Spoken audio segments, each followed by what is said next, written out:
Hello everybody. I decided to make this meeting again because I was doing it in Czech 2 days ago, and because you asked to do it in English, I will gladly do that for you. So we can talk about freedom, anarcho-capitalism, and some philosophy behind all this place, and philosophy which we are, let's say, we believe in it, and we are doing our actions and events according to that. Let's say it's some framework for all of this. I will start a bit about myself. For all my life, I very much appreciate freedom and liberty. It's one of my core values, and I am spending all my life by searching for it and finding it and defining it, because the word freedom is very much used everywhere. You can hear it a lot in politics, you can hear it quite everywhere, and it's a bit sad that the word is a bit compromised. I mean, also maybe corrupted, because everybody... What? Compromised.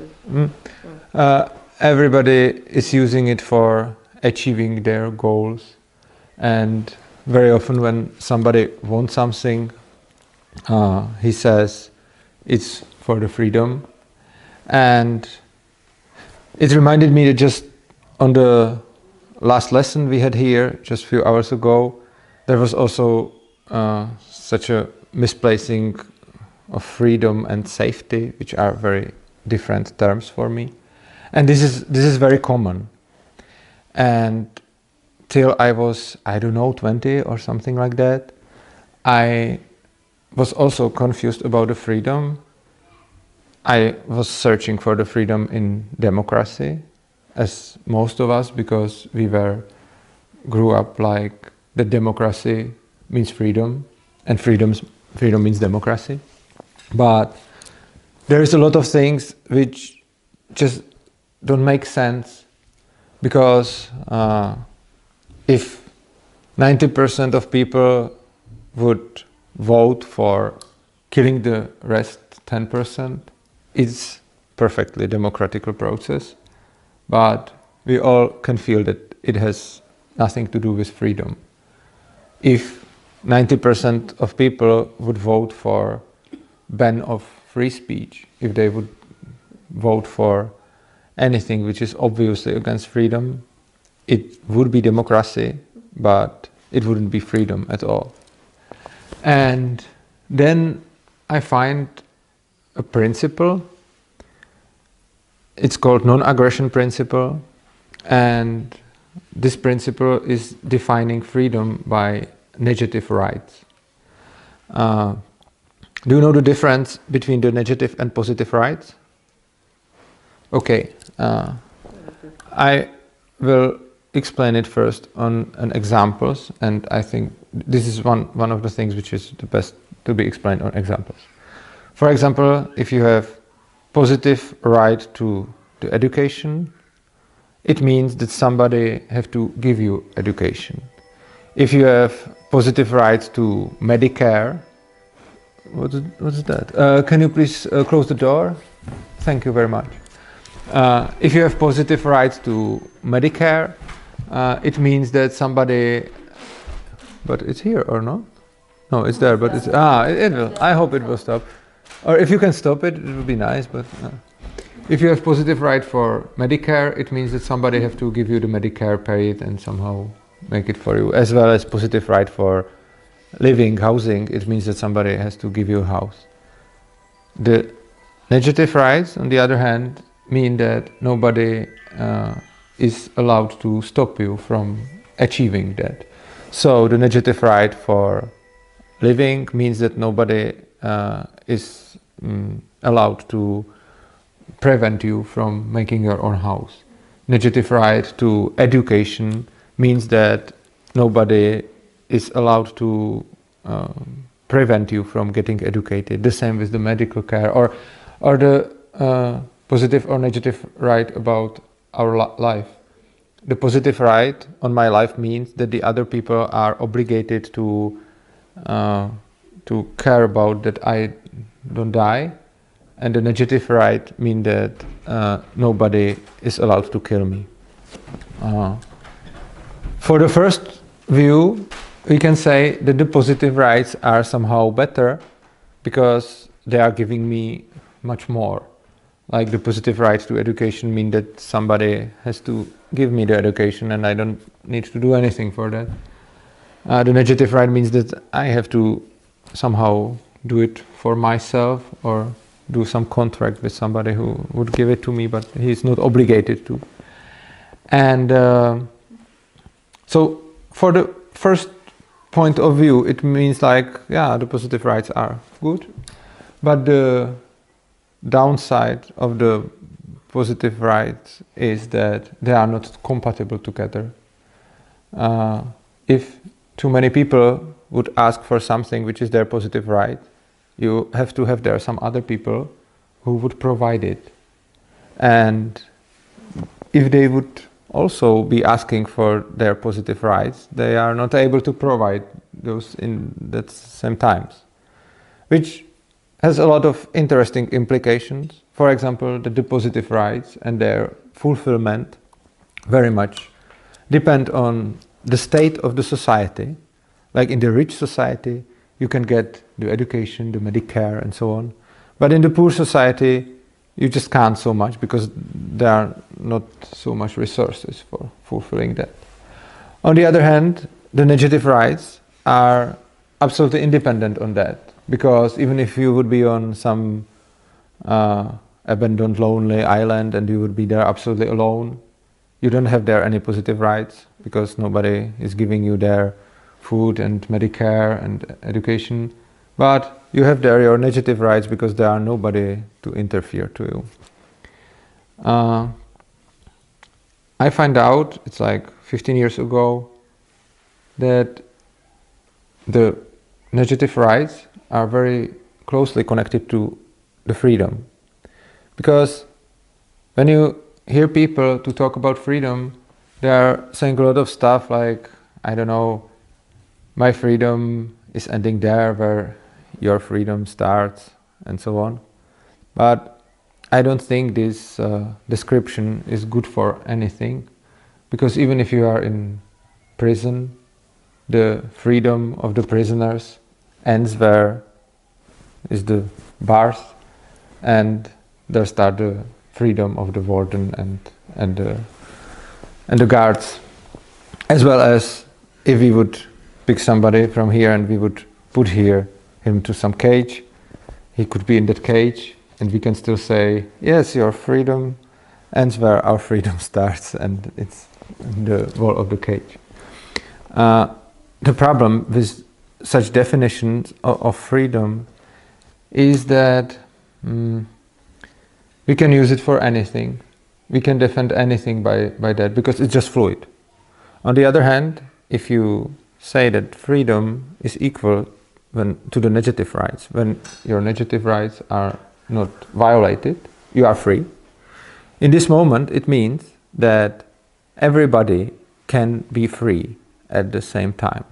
I'm not saying that it's practically achievable, because there would be always somebody who is violating the freedom of the others, but it's at least hypothetically possible.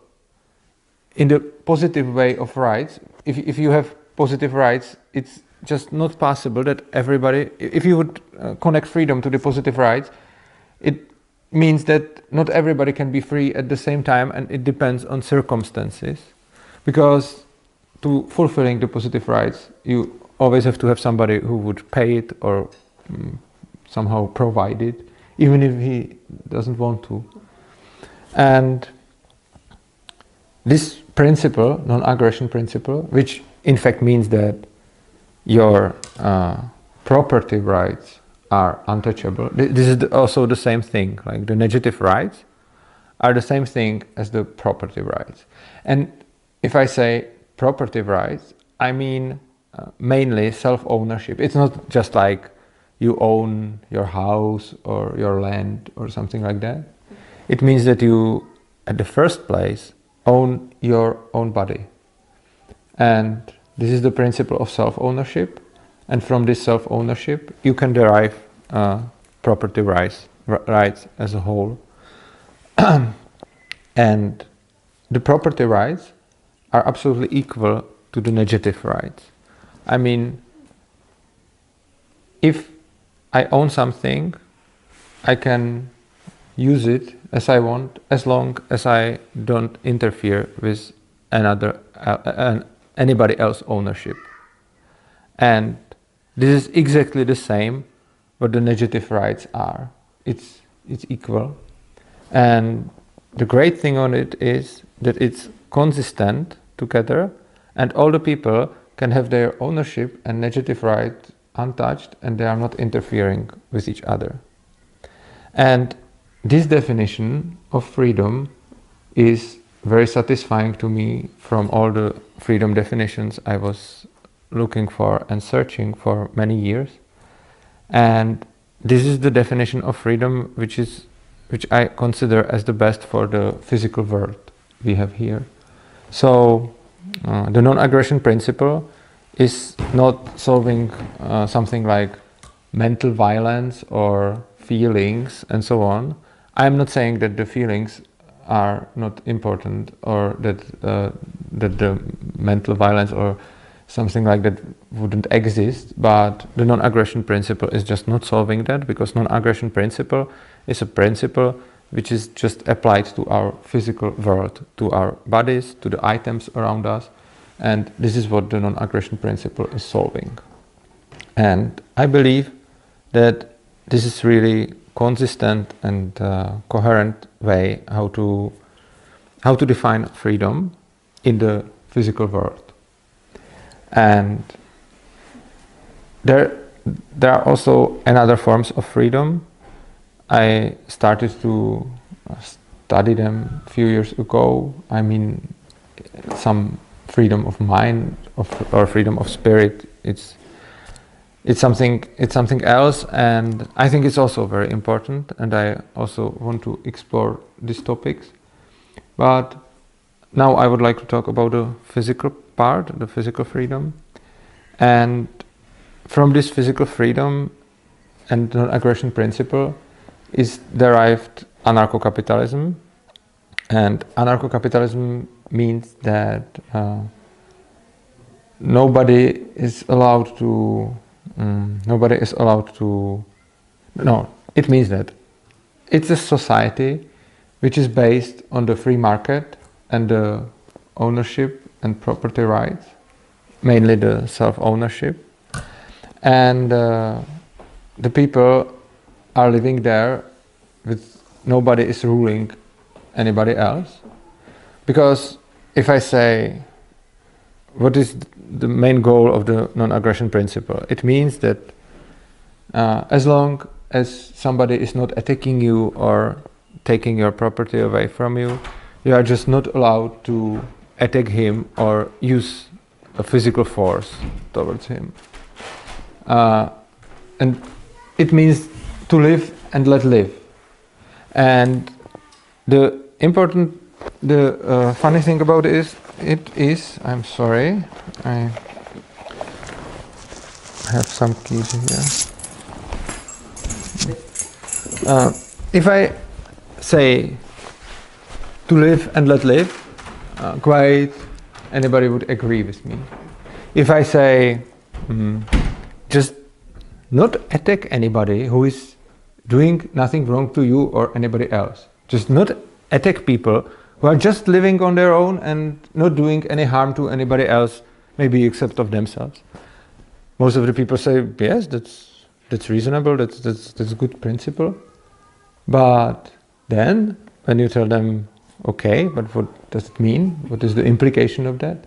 The implication of that is that states and government couldn't exist in that, because they are all based on violating these principles. Because what are the governments and the states doing all the time? They are, at first, telling the people how to live, and not just like when you are attacking somebody that they would protect, but they are also making a lot of laws which are telling you how you should educate your kids, how you should take care of your body, how you can treat your illnesses, how you shouldn't do that. There is quite a lot of laws in every aspect on our life. And yes, some of them, but it's quite minority, is really like protecting somebody else. Like, I mean, it's not legal to kill somebody or so on. But the majority of the laws we have here are the laws which are somehow preventing people in free interactions. And for example, all the laws which are around the working and employing people, this is something like that. There can be agreement of two sides, but then the government come and say, no, you can't do it like you want and like you and as you agree, but we have here some rules what you have to follow. For example, from the next year, or I mean the next school year, so in like a while, I'm going to be a teacher at a free school here in Czech Republic, and I wanted to do the job for free because I love that school and I wanted to do it like for the kids and so on. And we find out that this is not possible because we have laws which are preventing me from doing this job for free. So I have to be paid, pay taxes from that, and the rest I can give back as the donation to that school, and the school will be again paying taxes from that. So this is another example, and there is a lot of other stuff which are just maybe harming nobody, maybe just harming the person who is doing that, and the state is regulating it and forbidding. And on the other hand, the state has to live from something, and it's collecting the money by taxes, and you just have to pay taxes, because if you don't, they come to you and take it with violence. If you just refuse to pay the taxes, they would first send you some letters, then send you more, then send you some people who would take it from you, and if you wouldn't let them in, they would send the police, and the police would force you to pay. So you have to pay. You can't choose to not, you can't opt out, and you have to do this even if you don't want to, and even if you would like to not even take the services from the state and just make it somehow for yourself. So the principle to not harm anybody is really, anybody who is not attacking, it's really good, and in general people would like to agree with it, but most of the people says that yes, you shouldn't do that, but if the government does it, that's like okay. And anarcho-capitalists believe that all the contracts in the society should be voluntary, so nobody should be forced to do some contract he doesn't want to do. Nobody should be forced to pay for services he didn't order or use, and everybody should decide what to do with his life. Of course, the people can cooperate, and I think it's great when the people cooperate, but I don't think that anybody can be forced, anybody shall be forced to the cooperation. Like everybody should be free to choose if he wants to cooperate with the others or not. Everybody should be able to choose who he wants to employ, who he wants to offer the services to, and everything else. And this is some philosophical background we live on. That's also the reason why this house, the Free Haven House, is not taking any money from the government or European Union or any such organization, just because we want the money from people like you who are who decided voluntarily to give us money for some service we provide. This is what we consider as fair. We offer you here some program or accommodation or something else, and you may pay us for it, or you may decide to just not go here and not pay for it. And this is a very important principle for us. On the other hand, if we would take some money from state, and it would be possible on this, because this project, it's project connected to education and so on. So we would be able to get some money from the state or European Union, but we don't want such money, because those money are paid by people who don't even know us and who just doesn't want to be here, or we are not providing them anything useful. So we just don't think it would be okay to take the money from the people who don't want to give them to us. And I think that this is like really basic principle. I mean, if I would say, let's say you have here your caravan, I would go there and I would clean it to you, and then I would say, now you have to pay me because I cleaned your, I didn't ask you, I just cleaned your caravan, and give me money because I did something for you. And everybody somehow sees that this is just not correct and this wouldn't work. As well as if I would consider that your kids are not educated as I think they should be. By the way, I think you are educating them great from the last lesson, but if I would think, then I would come and say, you have to do it different, otherwise I would take your kids and do it some other way. This would be absolutely unacceptable. It would be such a barbarian or terrorist act of child kidnapping.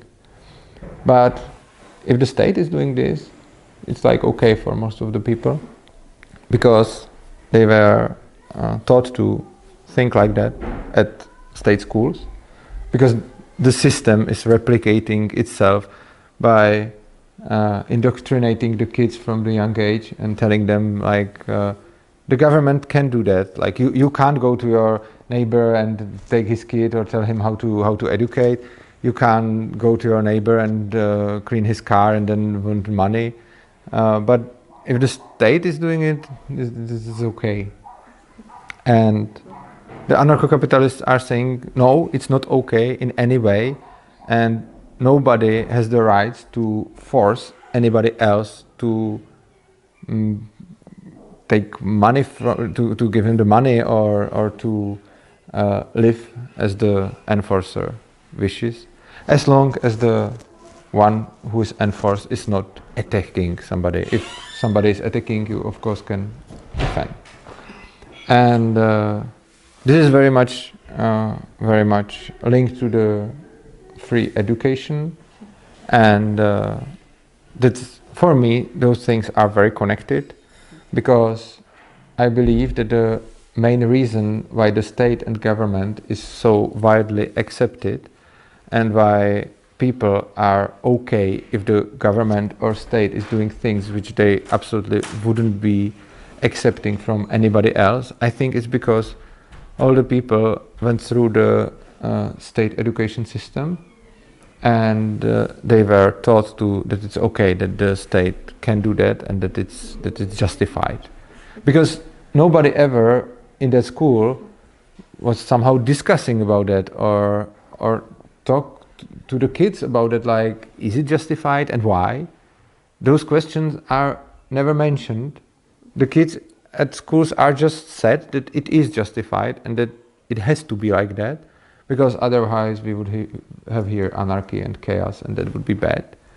But at the first place, the kids are taught to worship the state, to worship the national flag and national anthem and all this stuff.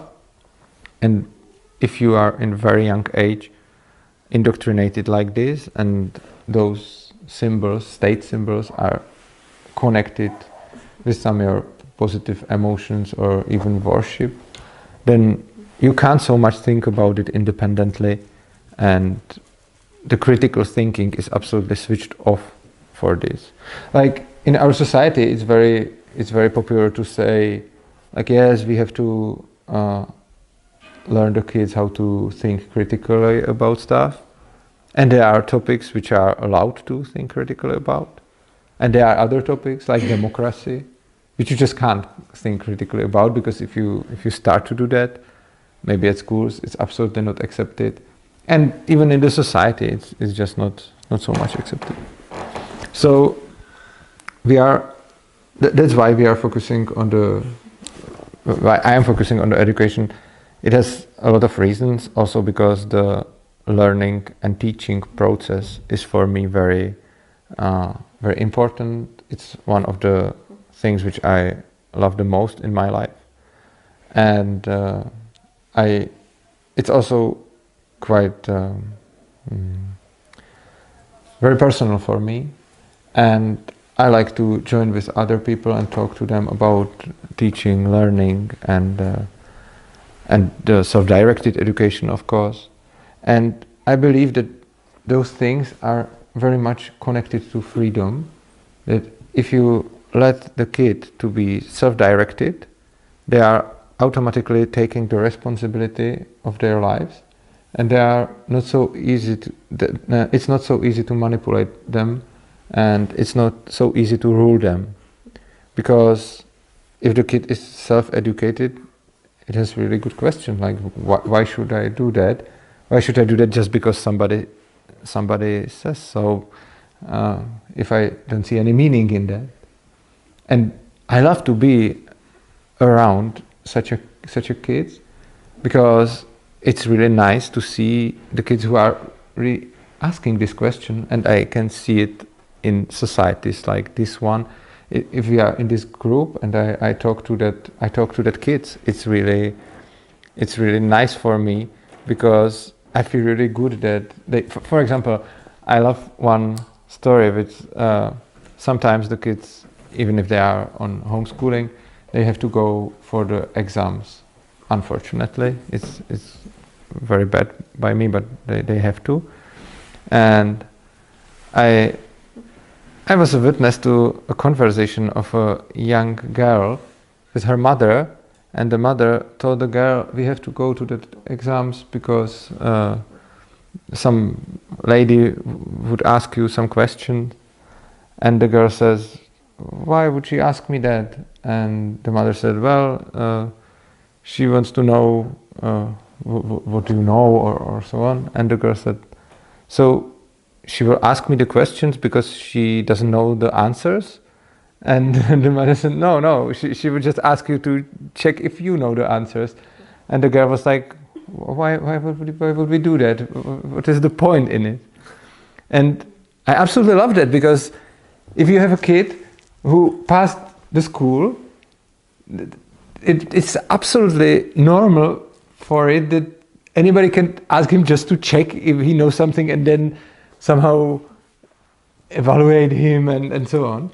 And I love to be here around the unschoolers or self-educated or at least homeschool kids who really think about, like, what is the point in what I'm doing? Because I think that it's one of the most important questions, like, what is the point of what I'm doing? Why am I doing that?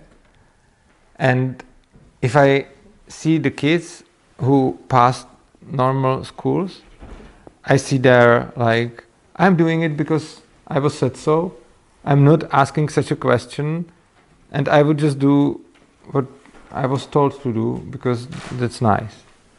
And I think it can be very dangerous for a whole society, because if you are educating and growing kids and persons who are easy to rule, then you can have there some dictatorship or totality much more likely than if you are educating people who are just not so easily rulable. And so that's why I really prefer this ways of education. And it's also why I consider the education system at all, and the education as probably the most important part of my job on talking about UNCAP. There is a lot of aspects it has, because you have there, I don't know, the medical system, which can be socialist or capitalistic. You can have there, I don't know, the law system. You have there some retirement system, social system, and so on. But I still believe that the education system is the most important, because if we cripple the kids as they are young, and we break their self-confidence, we break their personality, and we force them to do what they don't want to do, and we explain them that it's normal to do what you don't want to do because you just have to, then I don't think we can live in really free society, because the people are just taught to not be free.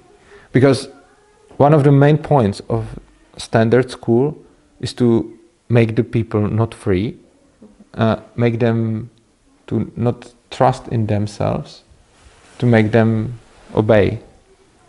And I believe that the most important step to the free society is to have the free education system. And free education system doesn't necessarily mean to have free schools everywhere and to have all unschoolers. I don't think so. I think that the point is that each family should choose what they want to do and how they want to live.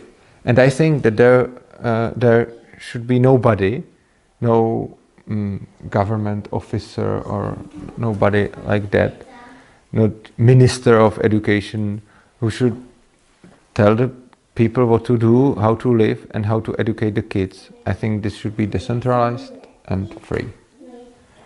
So now you can ask me anything you want about this.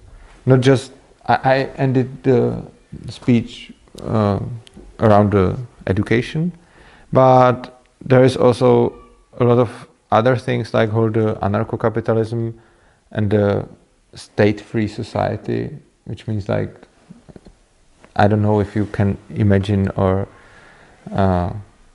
somehow at least think about how it would be if we wouldn't have the state. And I believe that you can have a lot of questions about how to do this or that without state, because the state is so tightly connected to so many processes in the society that it might be very difficult to imagine how to do without. So now, if you have any questions about stateless society, about the education system, or about the freedom itself, because it's for me one of my life topics, you can ask me now. Or of course, even if it's not just questions, you can disagree with me in anything what I said. I love when you disagree. So, does anyone want to say something? Yeah, I think it's very interesting. I wouldn't like. That's the way I think mostly, but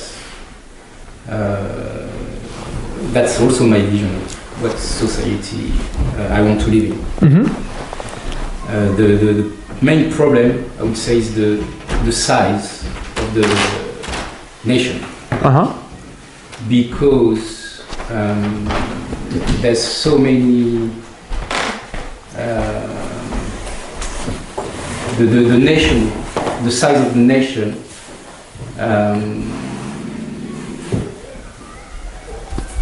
Like, if you want to manage this type of population, like the people in power right now do, mm-hmm. they manage the society, the huge society, and this type of society, I think, is possible at a small scale.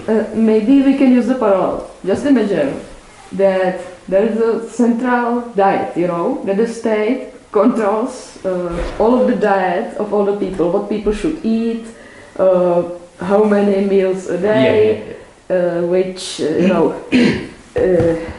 which nutrients they should gain.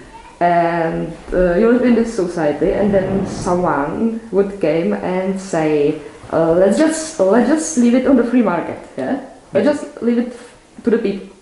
And now all the people would have the similar questions. It's too big, too big society, too many decisions, too many work, and the people, they are not experts on the diet, so how would they know? They would just eat some junk food, and so therefore, if you live in some kind of a system, it's really difficult to imagine how this would work if you don't have it, maybe. And because we have this centralized school system, which operates for many decades already, people will have. Was it? Am I pointing the right way, or about the managing? I maybe think that the society doesn't need to be managed as a whole. I think so. But I think there is no need to manage it as a whole. I mean, you have a nation, and whatever the people want to do somehow together, they are allowed to, even if there is no state. We agree. But yeah, and if they don't, just yeah. And we're not able to do it. I mean, we are here. We are not able. I think it's because there is some paradigm in the society, and there is some common belief that we need the state, and the people are afraid that without the state, here would be Armageddon. And they are right in some way. Like if we would abolish the state from today till tomorrow, like over the night, I suppose it would really went to riots and chaos and many deaths and cataclysmatic scenarios. On the other hand, I was never a fan of revolutions. I think that all the changes, all the big and important changes in society, they need time. And I don't think it's possible to abolish the state over the night, but I believe that it is possible to talk to the people, explain them, or show them on groups and societies like this one that it is somehow possible. And the more I am meeting the people with these values, and the more I am meeting them, and the more I am involved in many projects like this, or also the free school and so on, it's all the time shocking me with what is possible, what I couldn't imagine that is possible, but it is. And I think it is possible for the people who are, who are either they grew up in it, or they are interested in it, and they are somehow learning how to do that. But I think that such groups may slowly grow, and more people in the society can be free, and while the people would be like that. And it's not about that we would need another people with another characteristics, like, for example, communists are saying that they need some better person who is the better socialistic person, I don't know. I think this is possible with current people we have here, I mean with their human characteristics. On the other hand, they probably need to learn something for that, and this learning process could be long, it can be for generations, but I think that every step in that way is good. So I see the point in trying it, I see the point in doing it, I see the point in talking about it, and I this all is somehow at first is very good education for me. It's a lot of learning, and also it's moving the society somewhere. I can see a lot of people here. I can see a lot of people who are coming here to Freehaven's house. I see a lot of people who are coming on Freehaven's events. I see a lot of kids who are educated much more freely. For example, if you would look at the Czech Republic 20 years ago, here was probably not even one free school. If you look today, there is association of free schools, and there are like 15 or 20 today.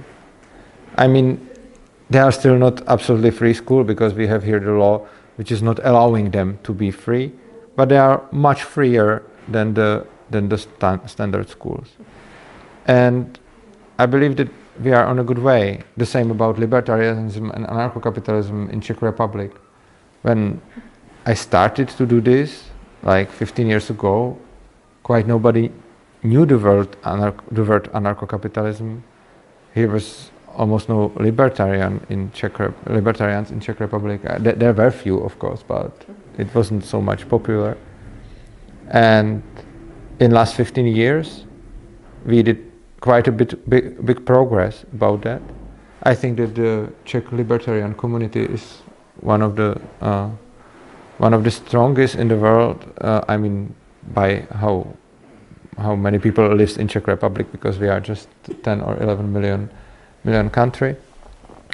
But we have very strong libertarian community here, and because the people are doing a lot of work, they are writing and talking and doing events and actions, and everybody is doing what he is able to. Sometimes we are able to put the anarcho-capitalism or libertarianism even to the mainstream media, and there are still more and more people finding out about this.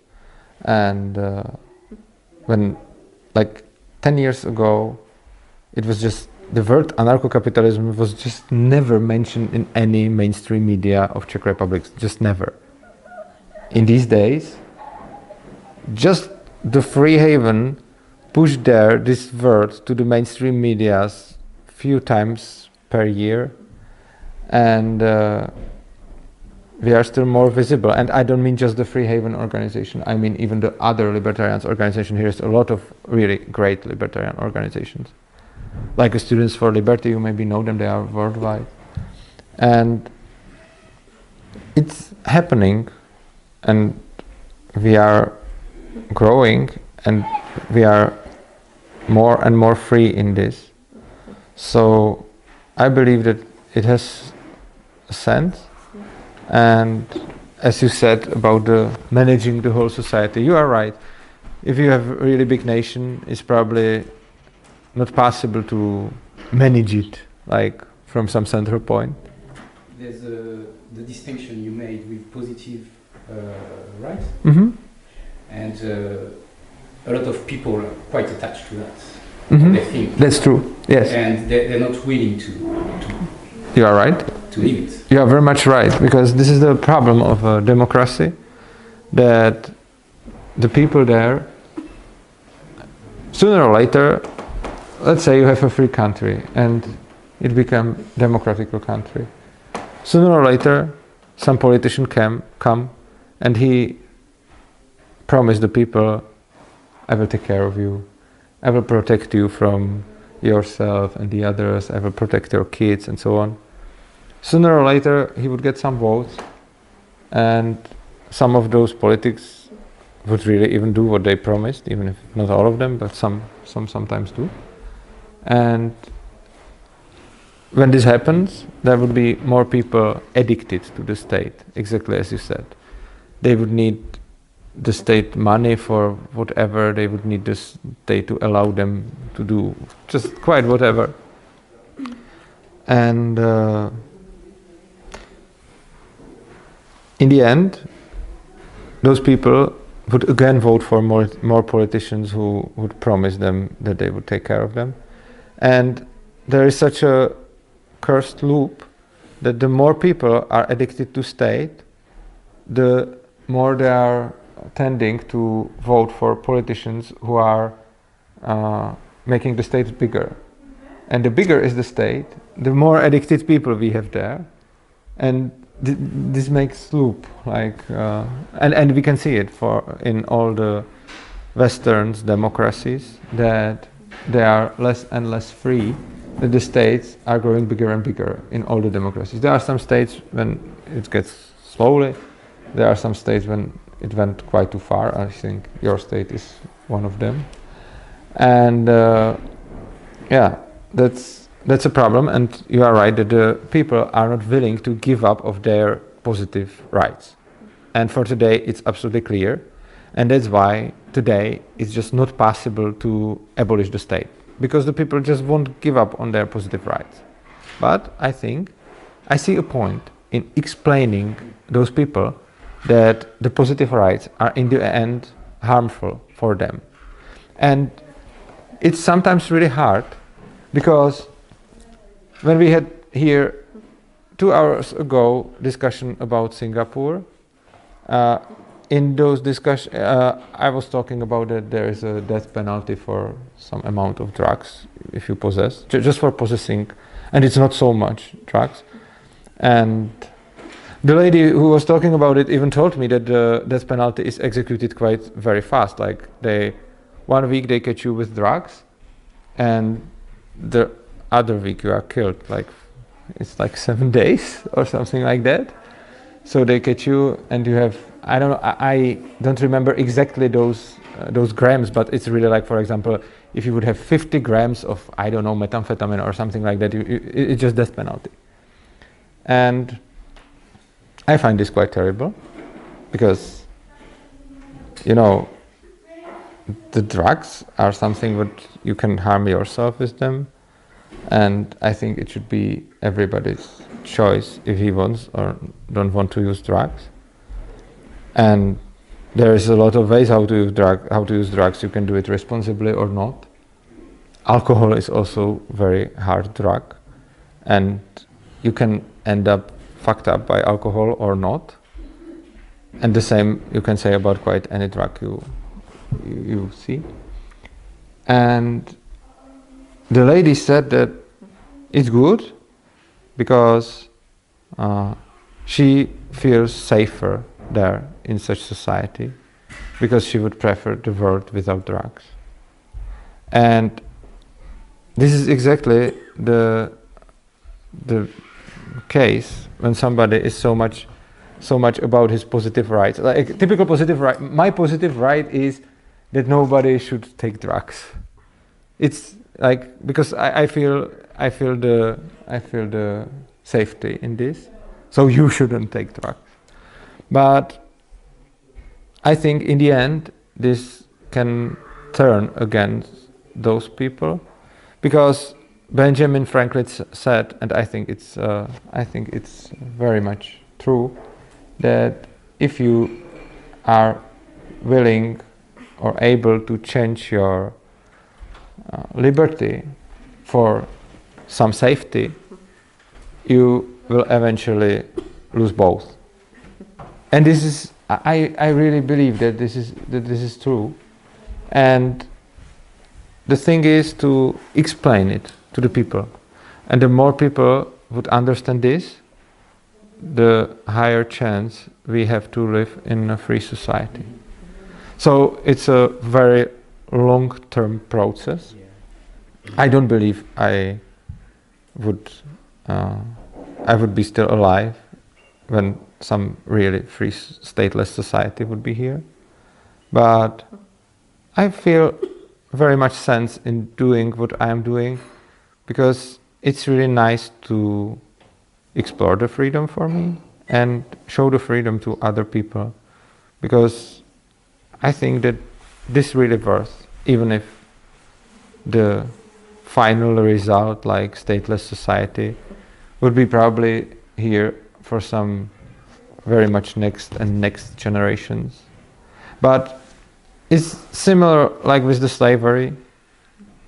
there were abolitionists who were against slavery because they were recognizing slaves as human. Because people back then didn't so much. They were just thinking that if it's a slave, it's something less than the others. And there came a bunch of fools who were saying, no, they are people like we are, and they should have the same rights. And the society was like, you are kidding, right? And you know what is interesting? There are quite the same arguments which were used against the abolitionists who want to the abolition of the slavery, and the same arguments are using against anarcho-capitalism who wants to abolish the state, because you can hear like, if we would abolish the state, the people wouldn't take care of each other. And back then, you can really find arguments like, if you would abolish the slavery, the black people are not able to take care of themselves, so we have to enslave them because it's for their own good. Like, it's good for the citizens here to have state. And also, the argument here is like, if the state would be abolished, here would be some economical collapse. And back then, there was a real argument like, if we would abolish the slavery, we would pick the cotton if we wouldn't have the slaves who are doing that. And it's like that something is set up in this world by some way, the people get used to it, and most of them can't imagine that it would change and it wouldn't be catastrophic. But I believe it can. And I started to talk about the slavery because the slavery didn't end just by some revolution and civil war and so on. The process started much earlier, when a lot of generations of people were pointing out that the slavery it's not good. There was a long evolutionary process before it could reach to the end. Because if you would try to abolish the slavery, like it was abolished, let's say, we have a history where there were thousands of years of slavery, and then, like, I don't know, 200 years ago, plus minus something, it quite was abolished almost worldwide, almost. And I believe that it's because the society grown to some point where the people could see that it's just wrong. And if you would try to abolish the slavery 300 or 400 years before, I think it wouldn't work, because there was not such environment in the society which would support this thought. And I think there was a work of a lot of people who were step by step convincing the others about, well, even the slaves are humans. And I think our role, mainly, I can talk for myself, so my role, but as I see you, I know that it's even a role of many of you, because you are doing the same thing, to show people that as well as we don't need the slavery, we also don't need any rulers, and we don't need anybody to rule us and to tell us what to do and how to live. As well as you all are growing your kids like in freedom, and I think that this is one of the best things you can do for the freedom in general, that the next generation would think about it freely. And I am really deeply grateful for that. I am really deeply grateful that we can meet here like this and we can share our experiences and values, because I believe that even this is moving the society further to more freedom. Yeah, and maybe it's not just about the stateless society. There's also one big danger, because the restrictions, and the regulations, the interesting thing, they usually rise up with some current events, the COVID or 9/11, in the USA, all the flight restrictions, and it happens so quickly. They just set it up like nothing, but it's really difficult to get rid of those restrictions. Yeah. So it's not just about going towards stateless society. We maybe now more doing the opposite, try to avoid totality. Yes, Yeah. definitely, so you're it's right. not just some dream, maybe Yes, maybe other people will have in the future, but the danger with rising up all those regulations, it's much more maybe current problem these days. yes, I absolutely agree with you. This is a big problem about all the laws. At least in Czech Republic it's definitely like that, but I think in your countries you would have similar experiences. Like anytime some law is already passed, it's just not evaluated anymore and not cancelled. For example, I remember that here was some law which were giving pointing system to the drivers. Like if you drive somehow badly, you are getting points, and in the end, the points. If you have a lot of points, you lose your license. The official reason for this law was like it would improve the security on the streets. But I would somehow well, I didn't expect that, but what I would expect in some, if it would be a bit sane, the way how the laws are made, I would expect that okay, they will try to make this law, and after the year or two, they will just look what happened about the accidents, what happened about how many deaths on the streets we have, and by that we can decide if the law should stay or not. But it happened that they make the law. In the first year, there were even more deaths on the streets, and plus, what really increased was when somebody caused an accident, he ran away from it. This is what really improved, because before, when you didn't get the points, the people, for example, I don't know, hit somebody or whatever, and they just called the police, because then they paid some some penalty or whatever. But then with this system, a lot of drivers just after the accident ran away because they didn't want to lose their what because they didn't want to get a license. And in the end, after the first year, it went up. It was like worse on the streets, and then it was slowly getting better. But it was getting better even before. So if you look at how many accidents we have here, how many deaths on the streets, it's getting still better because the cars are still better. So the security on the streets still improves. So it was like the number of accidents or deaths were like this, then they were going lower. Here they came with the law, it went up, and then it was going lower as well. So as before. So it means that the law obviously didn't help. It did some harm probably the first year, but definitely it didn't happen what they were promising when they were making the rule to apply. But there were no more discussion about this law. It was just once accepted, so it's here, and they were saying like, the streets will be safer, the world will be better, blah blah blah. Then it just obviously didn't happen, and you can see the number that it didn't. But there was even no political fraction or force which would like even question the law, like why is it here? And this is the problem with quite all the laws here, that they come with some law that it should help something. The law passed through the parliament, and then nobody cared at all, and nobody ever asked, did it help? What changed? Just doesn't matter. Just let's put another law. So in the end, now we have here over 2 million norms, like some. It's not just laws, but it's the directive, like law directives, and there are 2 million here in Czech Republic. Nobody knows them all. Nobody even can't know them all. However, the very basic rule that is here, that if you don't know the law, it's not an apology for not following it.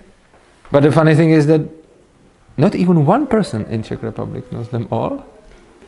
And even lawyers who, for example, are in some CU, which is not in their specialization, they are hiring another lawyers from that specialization. So we have here laws which nobody knows, not even the lawyers knows them all, they know just their specialization. But everybody is obligated to live by those laws, and nobody is cancelling them. They are just like, okay, sometimes some law is cancelled, but the way how they are still getting more and more, it's like much faster than the way that rarely some law is cancelled. You had some question, or it was just no? Okay. Yeah, and more and more restrictions. Yes, exactly. So yes. Narrow. Yes, that's true. Yes, the freedom is. And recently it's been yes, said that's true. Very worrying. Yes. And the surveillance as well. Yes. Linked with the technology, that's. Yeah, well, maybe I find that really worrying. It's more connected to democracy. I think that the technology, it can be, opposite. We can have technologies which helps your freedom or which restricts your freedom. Of course. Yeah. I'm not against technology, but the way it's used, like at a state level. On the other hand, you have blockchain and Bitcoin, which is very much freedom technology. I'm not saying that like to talk about the topic of technology. It's like the way technology is used by state. Yes, by the state. That's true. That's absolutely true. Yes, that's true. That is not so much to do in general with technology, but more with democracy. If you have democracy, it's almost automatically leads to more restrictions. It has some principles which the voting system. But people need, the people in the management of the state, they have some way of managing it, and the way the democracy works automatically leads to more restrictions than less. Yeah, but I don't think it is so much. I'm not sure. In fact, I don't know if in the future, if we have some really big technologies we cannot even imagine, I don't know if it will lead to more freedom or less. Mm-hmm. But you are definitely right that a lot of technologies are using against freedom. Maybe the surveillance, exactly. That's obvious. But I like that. Even this can be like. You have technologies which are much better used for freedom, like the blockchain, and you have technologies which are much better used for surveillance or anti-freedom, like face recognition.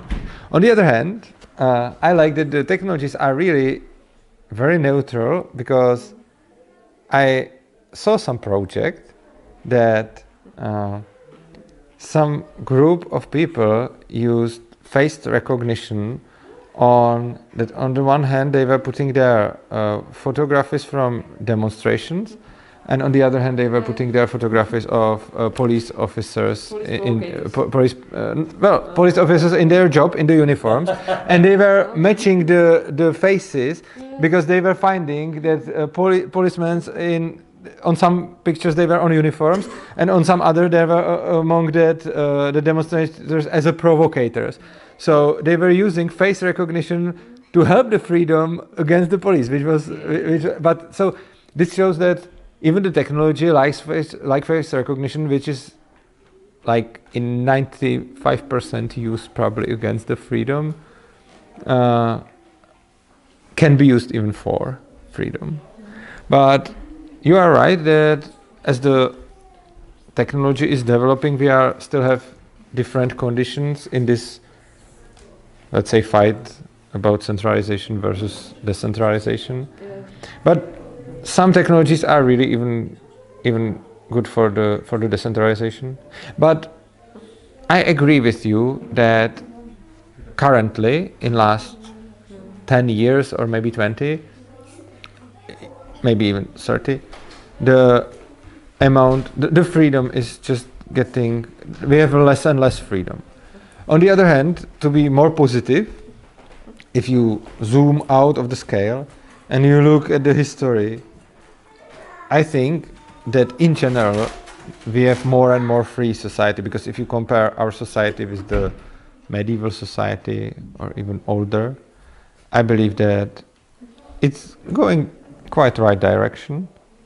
And even if now in last years the freedom is like getting lower temporarily, if you look at 200 years ago, 300 years ago, 500 years ago, and so on, I think that now we are living in freer society than back then, for many reasons. And I think it's worth to work on making the society freer, because it's obviously possible, even if now it looks quite hopeless. It's possible because if you look to the history, and if you look at, we were talking here about the slavery, it also to look terrible back then, like it could look really hopeless from those people. And now this problem was solved, and I believe that we can still do that. And even if there always would be some waves, like it would be better and worse and better and worse, I think that in the end, in the long term, it's getting better and better. So I am optimistic in this.